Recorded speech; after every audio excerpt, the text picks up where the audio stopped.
End gold buyers, మీ కష్టాల్లో నమ్మకమైన మీ ఆత్మీయ నేస్తం. ఎందుకు అయిపోయావు నువ్వు? ఏం చేయాలో అర్థం కావట్లేదన్న నాకు. అంటే ఇప్పుడు మళ్ళీ డీ చేయాలంటే వచ్చిన ప్లేస్లోకి మనం వెళ్తున్నట్టు ఉంటుంది. వెళ్తే ఒక స్టెప్ పైకి వెళ్ళినట్టు ఉండాలి కదా. కొరియోగ్రఫీ చేయొచ్చు కదా. అదే కొరియోగ్రాఫర్ కార్డ్ లేకుండా మనం సినిమాలో చేస్తే ప్రాబ్లం అవుతుంది. అంటే డీలో కొరియోగ్రఫీ చేయలేమా? నీకు అవకాశం రావట్లేదా? డీలో అంటే ఇప్పుడు ఆల్రెడీ మనం డీలో విన్ అయ్యాం కాబట్టి మళ్ళీ డీ చేస్తే డీ కంటే కొరియోగ్రాఫింగ్ ఒక సినిమాలో లేకంటే ఏదైనా వెబ్ సిరీస్లో దీనిలో చేయాలని నా ఉద్దేశం. అంటే డీలోనే కొరియోగ్రఫీ చేస్తూ చేస్తూ అలా సినిమాలకి అలా చేయకూడదా? అలా ఒక దాని మీద కాన్సన్ట్రేట్ పెడితే అది బాగా చేయాలని ఆలోచిస్తాను. ఇప్పుడు డీ మీద కాన్సన్ట్రేట్ చేసాం అనుకున్నా, ఖచ్చితంగా 1 ఇయర్ పాటు మనం దాని మీదే కాన్సన్ట్రేట్ చేసి ఒకటి మనం చేసినామంటే అది విన్ అవ్వాలి. 2 పడవల మీద మనం కాలేయకూడదు, ఒక దాని మీదే ఫుల్ కాన్సన్ట్రేట్ పెట్టుకొని చేయాలి. ఇక్కడ ఏమైంది, ఇప్పుడు మళ్ళీ నేను డీ కొరియోగ్రాఫింగ్ వెళ్ళిపోతాను, ఆ టైంకి కార్డు వస్తే సినిమా అయిపోతుంది. కాదు, ఇప్పుడు సినిమా చేయాలంటే కార్డు ఉండాలా? ఖచ్చితంగా కార్డు ఉండాలి, లేకపోతే తీసుకోకూడదా? నేను తీసుకోరు. ఎందుకు? అందుకే ఆగిపోతున్నాను. ఎందుకు తీసుకోకూడదు? నాకు ఆల్రెడీ సినిమాలో ఆఫర్లు వచ్చినాయి. మరి డైరెక్ట్గా హీరోలు డైరెక్టర్లు కూడా మీరు చేయండి కొరియోగ్రాఫింగ్ అన్నారు.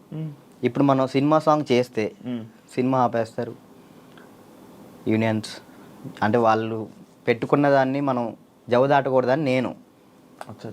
అంటే ఇప్పుడు ప్రతిదీ శత్రువులు చేసుకోకూడదు కదన్న. ఇప్పుడు వాళ్ళంటూ ఒక టీం పెట్టారు, ఇది యూనియన్ ఉంది, మీరు యూనియన్ని మీరు దీన్ని పాటించాలని చెప్పేసి అన్నారు.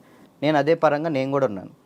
నాకేంటంటే కార్డు కోసం వెయిట్ చేస్తున్నా, కార్డు వస్తే చాలు చేద్దామని రెడీగా ఉన్నా. చల్లైపోదు. డ్యాన్స్ క్లాసులు పెడుతుంటావు లేపే. యాక్చువల్లీ ఏం జరుగుతుందంటే అన్న, ఫస్ట్ ఇంటర్వ్యూ మనం డ్యాన్స్ క్లాస్లోనే పెట్టాం, అక్కడ బాగా వచ్చారు జనం. దానికన్నా ముందు ఇంకో డ్యాన్స్ క్లాస్ ఉండేది నీకు? అది ఖమ్మంలో అది హైదరాబాద్లో ఫస్ట్ అదే. హైదరాబాద్లో ఫస్ట్ అదే. అక్కడ ఏమైపోయింది, ఎక్కువ మంది జనాలు అయిపోయేసరికి డ్యాన్స్ చేస్తుంటే అది ఆ బిల్డింగ్ మొత్తం షేక్ అవుతుంది అని చెప్పి ఓనర్ గొడవ పెట్టాడు.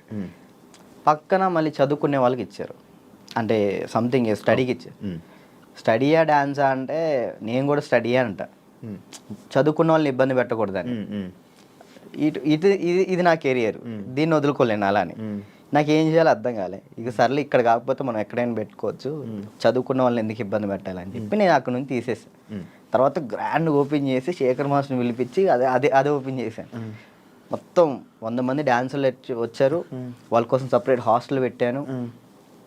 వారాన్ని అయింది, లాక్డౌన్ పడింది.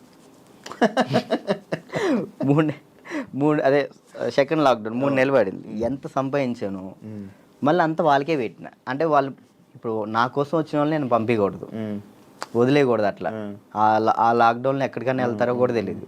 ఇంకా 3 నెలలు వాళ్ళు ఇచ్చిన డబ్బులే నేను వాళ్ళకే ఇంకా ఫుడ్ పెట్టుకుంటూ పెట్టిన తర్వాత ఇక తీయాల్సి వచ్చేసింది. అది మళ్ళీ పెట్టా. పేరెంట్స్ ఏమంటున్నారు, నువ్వు ఉంటేనే మేము జాయిన్ చేస్తాం అంటున్నారు. నేను ఎలా ఉంటాను, అసిస్టెంట్స్ ఉంటారండి, చిన్నపిల్లలకి అసిస్టెంట్స్ ఉంటారు, వాళ్ళు నేర్పిస్తారు. నేను కూడా ఉంటాను, ఒక 1-2 డేస్ ఉండనేమో. వర్క్ ఉన్నప్పుడు నేను అక్కడికి వెళ్తాను, లేనప్పుడు నేను ఇక్కడే ఉంటానంటే మీరు ఉంటే నేను జాయిన్ చేస్తాను, లేదంటే లేదు అన్నారు. ఇక దానివల్ల ఇప్పుడు ఏం పెట్టట్లే. ఆన్లైన్ క్లాసెస్ పెట్టుకుందాం అని చూస్తున్నాను. ఒకవేళ ఇప్పుడు నేను డ్యాన్స్ క్లాస్ పెట్టాను అనుకో, నేను క్లాస్ నీకు మొత్తం సెట్ చేసి ఇచ్చా, నువ్వేం చేస్తావు? నువ్వు చూసుకుంటావు? లేదు, చూసుకోలేను. అలా చూసుకోలేదు. వీక్లీ ఒక 2 days 3 days అలానే అట్లయితే నేను చేసుకుంటాను ఖచ్చితంగా. ఓకే, వీక్లీ ఒక 2 days నువ్వు చూసుకోమను అనుకో, నేను వచ్చాను ఆ 2 days పర్ఫెక్ట్. ఆ విషయంలో మాత్రం పక్కా డెడికేషన్. వర్క్ విషయంలో నువ్వు ఏది చెప్పినా కానీ నేను ముందుంటా.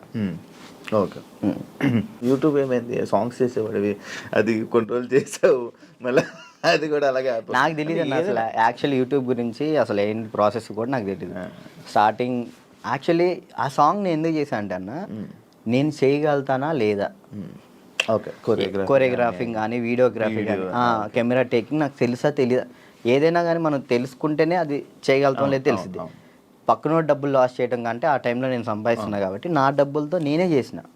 నాకు ఇష్టమైన సాంగ్ అది. ఓకే, నాకు అర్థమైంది, ఇట్లా ఉంటుంది, ఇట్లా చేయాలి, ఇట్లా ఈ కెమెరా మీదే ఉంటుంది అంతా, లెన్స్ అవి ఉంటాయి, ఓకే చూసుకోవాలి, టేకింగ్స్ చూసుకోవాలి, ప్రతి ఒక్కటి దాన్ని ఎలా కొరియోగ్రాఫింగ్ చేయాలి అన్నీ ఆ ఒక్క సాంగ్లోనే నేర్చుకున్నాను నేను. ఓకే, అప్పుడు అర్థమైంది. ఆ తర్వాత ఇప్పుడు మీరు వచ్చారు, నన్ను నమ్మి సాంగ్ ఇస్తారు, దాన్ని నేను నాకేదో వస్తున్నాయి, డబ్బులు వస్తున్నాయి కదా, నేను ఏది పడితే అది తీస్తే బాగోదు కదా, అదే న్యాయం చేయాలని చెప్పి నేను ఇది నా డబ్బులు ఖర్చు పెట్టుకొని తీసి నా ఛానల్ ఓపెన్ చేసుకొని పెట్టిన. బాగా వెళ్ళింది, అది 10 millions దాకా వెళ్ళింది.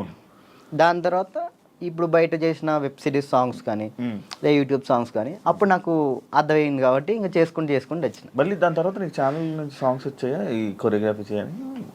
యూట్యూబ్ ఛానల్ నుంచి రాలేదు, అంటే లేదు, యూట్యూబ్ సాంగ్ నుంచి రాలేదు.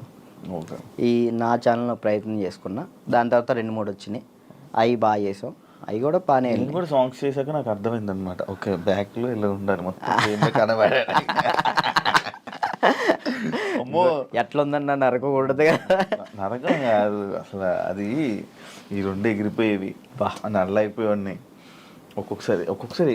అప్పుడే చేతులకి ఏమయ్యేవో తెలియవు, సడన్గా పట్టేసి. మీరు కూడా చేశారు కదన్న, హనుమాన్ సాంగ్ అయితే మీరు బాగా చేశారు. నువ్వు ఫోన్ చేసావు కదా నాకు, ఫోన్ బాగా చేసావు సాంగ్, నాకు బాగా అనిపించింది. అంటే మీ సైడ్ నుంచి నేను అది ఎక్స్పెక్ట్ చేయలేదు, మీరు అది చేయగానే నేను చాలా హ్యాపీ ఫీల్ అయ్యా. అరే నేను ఎల్లుంటే బాగుండు, శివన్న బాగా చేస్తున్నాడు, మనం ఎల్లుంటే పక్క మనం విన్నాం పక్క. యాక్చువల్లీ బాబీ కూడా బాగా చేస్తాడు. అండ్ ఏమైందంటే మ్యాటర్, నేను డాన్స్ చేస్తానని మన వాళ్ళు వేరే కొరియోగ్రాఫర్లకి ఇలా అడుగుతుంటే, అమ్మో ఆయనకి అవద్దా, ఆయనకి నా వల్ల కాదు అని వెళ్ళిపోయారు. బాబీ ఒక్కడే వచ్చాడు ముందుకి,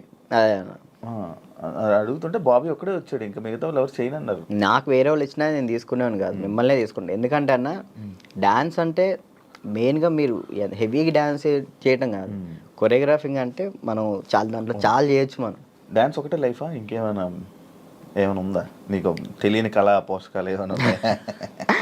ఏముండే అన్న, డాన్స్ ఒకటే లైఫ్ అండ్ యాక్టింగ్ ఇష్టం అనమాట చాలా. అప్పట్లో యాక్టర్ అన్నావు, హీరో అన్నావు, ఒకటి చేసా కదా, ఒక సినిమా చేశాను, చాలా అనిపించి ఒక్కటి చేద్దాం అనుకున్నా, ఒకటి చేసిన థియేటర్లో మన పాలవంచ ఖమ్మం సైడ్ పడింది, చాలు అంతే. ఇంకా నేను అదేదో హీరో అయిపోవాలి అట్లా లేదు, యాక్టింగ్ మీద అది సైడ్ క్యారెక్టర్ పక్కన చిన్న క్యారెక్టర్ అయినా కానీ యాక్టింగ్ బేస్ ఉంటే చేస్తాను, అది ఏదైనా చేస్తా. ఓకే, అంటే మనకి యాక్టింగ్ ఇంప్రూవ్ అవ్వాలి కాబట్టి. నీ లవ్ స్టోరీ ఎందుకులే అన్న లవ్ స్టోరీలు కాదు, మీరు అఫీషియల్గా పెట్టారు. ఏం పెట్టిన అఫీషియల్గా తెలుసు కదా జనాలందరికీ. ఏం తెలుసు? ప్రియా లేదు ఇప్పుడు, ఈషా ఏమైంది? ఏం కాలేదు, బ్రేకప్ కలిసి ఉన్నారా? లేదు. ఏంటి అన్న, అది ఒక ప్రోగ్రామ్ అన్న, ప్రోగ్రాంలో వాళ్ళు చెప్పి మేము చేయి. ఇప్పుడు సుధీర్ రేష్మి లవర్స్ అని నమ్ముతారు కాదు కదా, అట్లా నేను తను లవర్స్ ఏం కాదు, జస్ట్ ప్రోగ్రామ్ వరకు. నువ్వు నవ్వకన్నా, యాక్చువల్లీ తను చాలా మంచి అమ్మాయి, ఆ విషయంలో చాలా అంటే చాలా మంచిది. మనమే వేస్ట్ కాలం కాబట్టి